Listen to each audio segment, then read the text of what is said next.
The ballroom sparkled with golden lights, polished marble floors, and rows of crystal glasses that caught the glow of the chandeliers. The city's richest and most powerful people had gathered, dressed in fine suits and gowns. At the center of it all stood the billionaire CEO, a man whose name was known across the country. He was tall, confident, and carried himself with the pride of someone who believed he could never be questioned.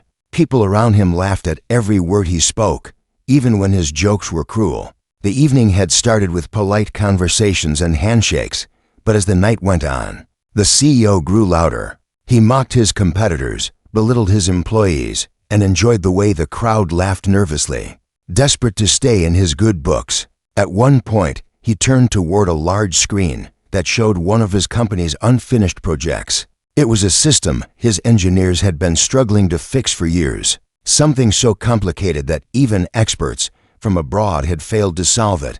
He smirked, raised his glass, and spoke loudly enough for everyone to hear. "You see this?" he said, pointing at the broken project. "It has cost me millions already. My so-called best team can't even fix it. If anyone here can, I'll pay $100 million on the spot."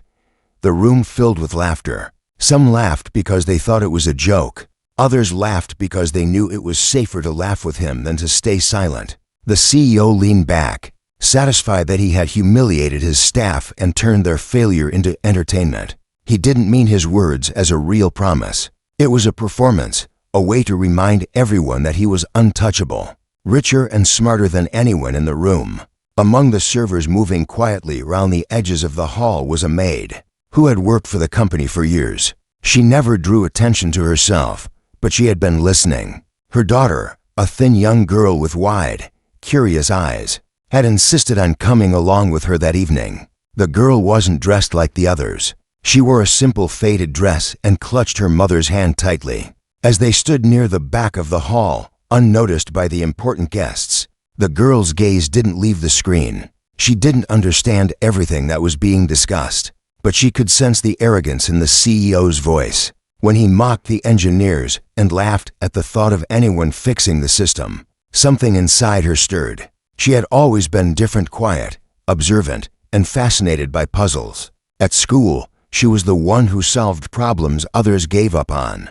At home, she liked to take apart old radios, broken fans, and discarded gadgets, just to see how they worked. As the laughter echoed across the room, she whispered softly to her mother, "What if someone really can fix it?" Her mother squeezed her hand, afraid that she might say something out loud and draw attention. "Keep quiet," she murmured. "These people aren't like us. Don't get involved." But the thought didn't leave the girl's mind. The CEO had thrown his challenge into the air, confident no one could ever rise to it. Yet in her young heart, she felt an unusual certainty problems had solutions, and maybe, just maybe, this one did too. The rest of the night passed in the usual way. Guests toasted to success, music played softly in the background, and the CEO basked in his own importance. But at the far end of the hall, the maid's daughter sat on a chair, still staring at the screen long after the others had turned away. She noticed things others didn't: numbers flashing, diagrams shifting, patterns repeating. It was like a puzzle waiting to be unlocked. When the party finally ended and the guests began to leave in their shining cars, the CEO walked out, still smirking, still proud. He had no idea that the words he had spoken carelessly, words meant to mock and humiliate, had found their way into the mind of someone he didn't even notice. A girl who didn't belong in that glittering world, who wasn't dressed in silk or diamonds, but whose mind might hold the answer no one else could see. As her mother cleaned up the empty glasses and folded napkins, the girl quietly sketched shapes with her finger on the tablecloth. She was already trying to piece together the problem in her imagination. Her eyes sparkled with a determination that no one else in the room had. And while the billionaire slept in his mansion that night, certain that his challenge would be forgotten, a maid's daughter lay awake, thinking about the impossible puzzle he had mocked and wondering if she could be the one to solve it. The following week was not like any other for the maid's daughter. She couldn't stop thinking about the challenge thrown in the air by the billionaire. Every time she closed her eyes, she saw the big screen from that night, the strange codes. the flashing diagrams, and the smug grin on his face. She didn't understand all of it, but she remembered enough. And more than anything, she remembered the way people laughed, as if solving the problem was beyond the reach of anyone alive. Her mother tried to distract her with chores, schoolwork, and stories from the neighborhood, but the girl's thoughts were far away. She borrowed old notebooks from a teacher, scribbling diagrams and symbols late into the night. She wasn't just curious, she was obsessed. The problem had become her secret mission. At school, while other children played, she sat under a tree with a pencil and paper, writing down shapes, arrows, and numbers. Her teacher once asked her what she was doing. She looked up, smiled faintly, and said, "Just trying to understand something too big for me." The teacher chuckled, not knowing that the child was quietly working on something that had defeated a team of engineers. Her mother noticed the change. "You have to stop this," she warned one evening. "These people live in a different world. It's not for us. If they catch you even trying, they'll laugh at you too." The girl looked up with determination burning in her young eyes. "What if I don't fail, Mama? What if I see something they don't?" Her mother fell silent. She had no answer for that. She only knew the world was cruel, especially to those who came from nothing. One afternoon, when her mother was cleaning at the company building, the girl wandered through the narrow halls. In one corner, she found a dusty room filled with old equipment. Broken computers, outdated monitors, and stacks of unused manuals lay scattered. No one paid attention to the forgotten space before her. It was like stepping into a treasure chest. She touched the keys of an old computer, surprised that it still turned on. The screen flickered, weak but alive. She sat there, her small hands moving carefully across the keyboard. She had no access to the real system, but she recreated the diagrams she remembered from that night using whatever tools she could. Piece by piece, line by line, she built her own version of the puzzle. Hours slipped by like minutes. She didn't notice the janitor pass by or the hum of vacuum cleaners in the hall. She was lost in her world. Sometimes she got frustrated and banged the table. Other times her face lit up as she saw patterns fall into place. To her, the broken system wasn't a wall. It was a riddle waiting to be solved. Days turned into weeks. She worked in silence whenever she had a chance, her mind sharper with every attempt. She began to realize that the problem wasn't as impossible as people thought. The issue wasn't the size of the puzzle, it was the way everyone had been looking at it. They were too proud, too certain that only complex solutions could work. She, however, saw it differently. To her, the answer lay in something simple, something hidden in plain sight. Her growing obsession didn't stay hidden forever. One evening, an engineer walked into the dusty room to collect old files. He froze when he saw her sitting at the computer, typing rapidly. At first, he was ready to scold her, but when he glanced at the screen, he stopped. The girl wasn't just playing around. She had created diagrams and test patterns that mirrored the real system. What are you doing here?" he asked softly. The girl looked up, her face pale with fear. I'm just trying to understand." The engineer leaned closer, studying her work. His eyes widened. "Where did you learn this?" She shrugged, clutching her papers tightly. "I just watched and remembered." Instead of laughing, the man gave her a slow, astonished nod. He couldn't believe what he was seeing. A child with no training had managed to recreate what experts had struggled with for years. He didn't know whether to report her or protect her, but something inside him whispered that she deserved a chance. "Keep this between us," he told her quietly. "But don't stop. You might be closer than you think." That night, as her mother finished her shift, the girl walked beside her with a secret smile. She had found an ally, someone who saw what she was capable of. The billionaire's careless words were still echoing in her mind. "Fix this, and I'll pay $100 million to him." It was a joke. To her, it was a promise waiting to be fulfilled.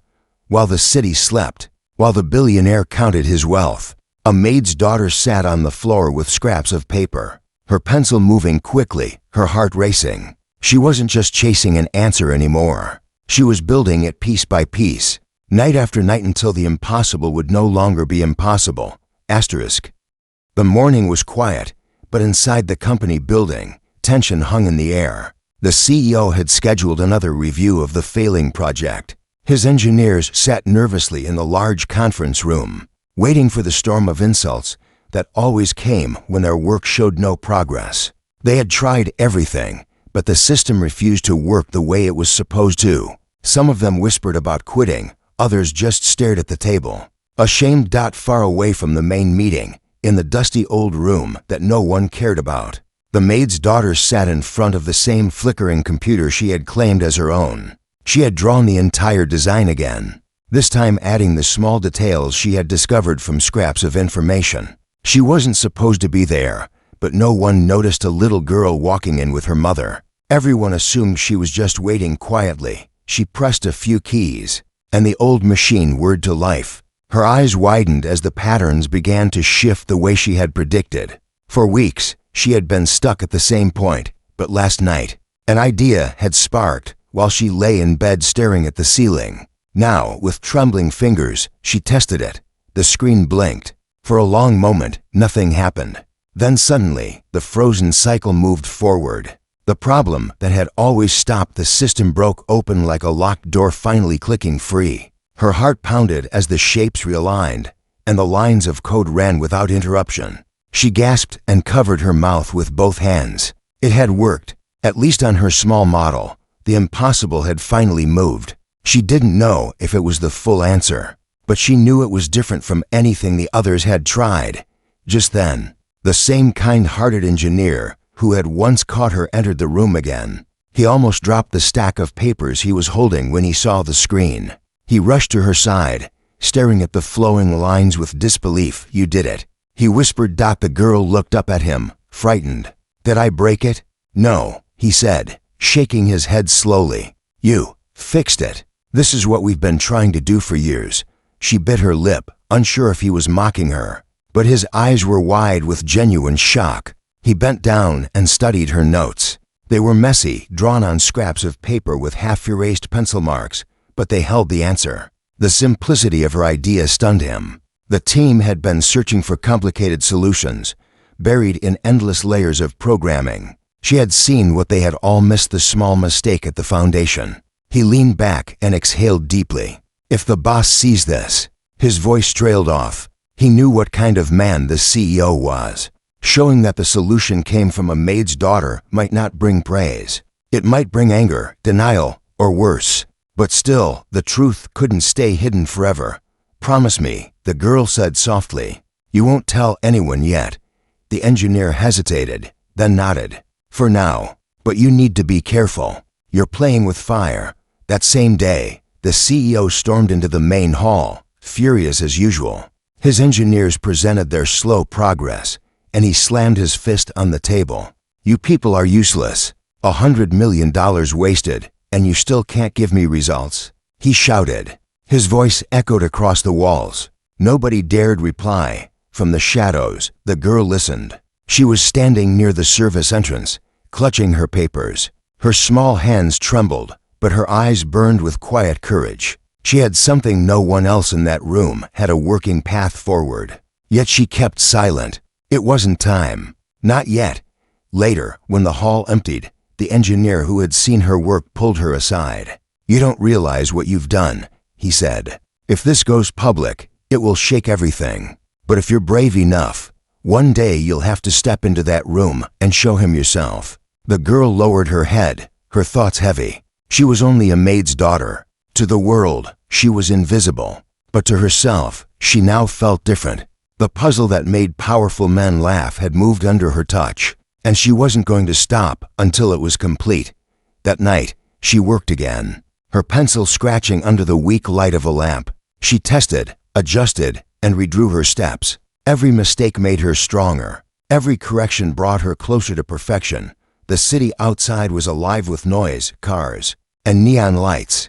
But inside that small room, history was quietly being rewritten by hands no one believed mattered. She didn't want money. She didn't want fame. She only wanted to prove that arrogance could be defeated by patience, and that even someone like her could do what no one else could. And while the CEO prepared for another day of shouting, mocking, and boasting, he didn't know that his proudest claim, "Fix this, and I'll pay $100 million," was already falling apart. Not by one of his experts, not by another rich rival, but by the daughter of a maid who was closer than ever to changing everything. The next company gathering was not a celebration, it was more like a battlefield. The CEO had called all his senior staff and engineers into the largest hall again, furious about the delays. He wanted answers, and he wanted someone to blame. The room buzzed with tension as people whispered nervously, avoiding eye contact with him. The maid moved silently between the rows, collecting empty glasses from the side tables. Her daughter trailed behind her, clutching a stack of worn papers. She hadn't planned on being here, but something inside her told her that this was the moment she could no longer stay silent. For weeks, she had been testing her ideas. For days, she had polished the solution until it worked without fail. And now, as the CEO's voice thundered across the hall, mocking the very people who had tried their best, she felt her small body trembling, not from fear, but from courage. The CEO slammed his hand on the table. Pathetic. Do you know what kind of empire I built? Do you know how much money I pour into you fools? And still, no results. Fix this problem or get out of my sight. The hall fell silent. No one dared move. Then, a small voice cut through the air. I can fix it. Every head turned at once. The voice had come from the back of the room. The maid gasped and nearly dropped her tray when she saw her daughter step forward. Her thin frame shaking, but her eyes steady. The room burst into murmurs and laughter. Some thought it was a joke. Others looked embarrassed for the child. The CEO frowned, confused at first, then amused. What did you say? He asked, his tone sharp. The girl clutched her papers tighter. I said, I can fix it. The CEO laughed loudly, and the sound echoed in the grand hall. You, a little girl in a faded dress? Do you even know what this is? My best engineers have failed, and you think you can do it? The crowd chuckled nervously, joining their boss in his mockery. But the girl didn't back away. She walked forward, her small steps echoing louder than the laughter. The engineer who had secretly helped her clenched his fists, torn between stopping her and letting her prove herself. Let her speak, someone whispered. The CEO smirked and leaned back in his chair. Fine, he said, waving his hand. Entertain us. Show us your magic, little one. Maybe I'll even pay you in candy. The room laughed again. But when the girl spread her papers across the table, the laughter slowly died. Her drawings were messy, but they weren't nonsense. The diagrams lined up perfectly with the broken system on the screen. She pointed at the foundation, explaining in simple words where the fault lay. Her voice shook, but her reasoning was sharp. This part, it doesn't connect here, she said, tracing with her finger. Everyone keeps trying to make it bigger and more complicated. But the mistake is small, right here. If you fix this line, everything else will move. The engineer who had seen her work nodded silently, his eyes wide. The others leaned closer, whispering to each other. The CEO frowned, no longer amused. He waved at the technician. Fine, put it on the system. Let's see. The technician hesitated, then typed in the changes exactly as she had drawn them. For a moment, the screen flickered. Then, the frozen cycle moved forward. Slowly at first, then smoothly. The lines of code that had always failed began to run clean. The room gasped, it's working. Someone whispered. The CEO shot up from his chair, his face pale. He stared at the screen, unable to believe what he was seeing. The hall was silent now. No one dared laugh. All eyes were on the little girl who had done what no one else could. She looked at him calmly, her voice quiet but clear. You said if someone fixes it, you'll pay 100 million. The words hung heavy in the air. The CEO's lips parted, but no sound came out.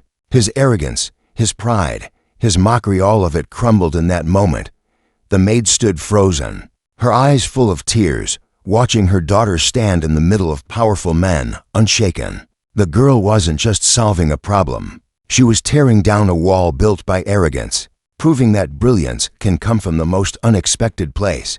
The CEO finally spoke, but his voice was no longer loud or mocking. It was low, shaken, almost broken. Who are you? The girl lifted her chin. I'm just a maid's daughter, but I saw what you couldn't. The hall stayed silent, the weight of her words pressing on every soul in the room. For the first time in his life, The billionaire CEO had no answer. The hall stayed still, as if time itself had stopped. The great screens glowed, showing the system running flawlessly for the first time in years. People stared in disbelief, whispering among themselves, but no one spoke loud enough to break the silence. At the center stood the maid's daughter, clutching her worn papers, her small chest rising and falling quickly. Her mother could hardly breathe. She had spent years bending her back in service, never once imagining that her daughter would one day stand in the middle of the richest men in the city, challenging their arrogance with nothing but courage and truth. The CEO's face was pale. His jaw tightened, but his voice refused to come. He had laughed too loudly, mocked too openly, and promised too carelessly. Now, the very words he had thrown like arrows had returned to strike him. "Fix this, and I'll pay 100 million. It had been said as a joke, as humiliation. But the joke was gone. The proof stood in front of him, alive, undeniable. The engineers looked at each other, some ashamed, others quietly impressed. They had spent years drowning in complexity, while a child from the shadows had seen the simple flaw they had missed. One of them finally broke the silence. "She's right," he said. "It works." The murmurs grew louder. Phones came out. People started recording, knowing this moment would not stay hidden. Within minutes, the story began spreading through messages and calls. By nightfall, the world outside those walls would know what had happened, that a maid's daughter had done what no one else could. The CEO swallowed hard, his pride fighting against reality. For the first time in his career, he couldn't laugh, couldn't shout, couldn't command. He lowered his gaze, avoiding the eyes of the child who had humbled him. The girl didn't smile, didn't boast. She simply turned to her mother and said softly, "It's done." Her mother's hands shook as she pulled her daughter close. Tears rolled down her cheeks, not from sadness, but from pride so heavy it nearly broke her. She whispered, "You showed them. You showed the whole world." The CEO tried to regain control, but every word died on his lips. If he admitted defeat, his pride would shatter. If he kept silent, his promise of 100 million would haunt him forever. And so, for the first time in his life, silence became his only escape. The girl walked out of the hall hand in hand with her mother. The staff watched them go, some nodding with respect, others simply stunned. She didn't walk with the confidence of wealth or power. She walked with the quiet dignity of someone who had proven the impossible. By the next morning, the story was everywhere. News outlets, social media, and even rival companies carried the headline, "Billionaire CEO mocked the world maid's daughter." Fixed the impossible. Reporters demanded answers. Was he going to pay her? Was he going to honor his words? Or would he hide behind silence? The CEO locked himself in his mansion, refusing interviews. His empire shook, not because of money, but because of reputation. He had built his name on arrogance, but now one girl had stripped it away. His silence became louder than his boasts. Every unanswered question was a reminder of his defeat. Meanwhile, the maid and her daughter returned to their small home. Their life didn't suddenly turn into gold. There were no shining cars waiting outside, no suitcases of money. But there was something far greater, a sense of worth, of dignity, of pride that no wealth could buy. The girl had shown her mother and the world that brilliance doesn't ask for permission to be seen. In the days that followed, people from across the city reached out. Some wanted to meet the girl, others wanted to offer scholarships, a chance for her to study, to grow, to use her gift where it would be nurtured. For the first time, doors that had always been shut began to open. But for the girl, the greatest victory was not the attention or the opportunities. It was the memory of that hall, of standing in front of the man who had mocked everyone, and watching his smile vanish when she proved him wrong. That memory would stay with her forever, a reminder that courage can break walls, that money cannot. And so the story ended not with gold or riches, but with a silence that spoke louder than words. A billionaire CEO, once untouchable, left speechless by a maid's daughter who saw what no one else could. A child who carried nothing in her hands but determination and left behind a lesson. The world would not forget that sometimes the most powerful answers come from the most unexpected places. And sometimes it takes the smallest voice to silence the loudest pride.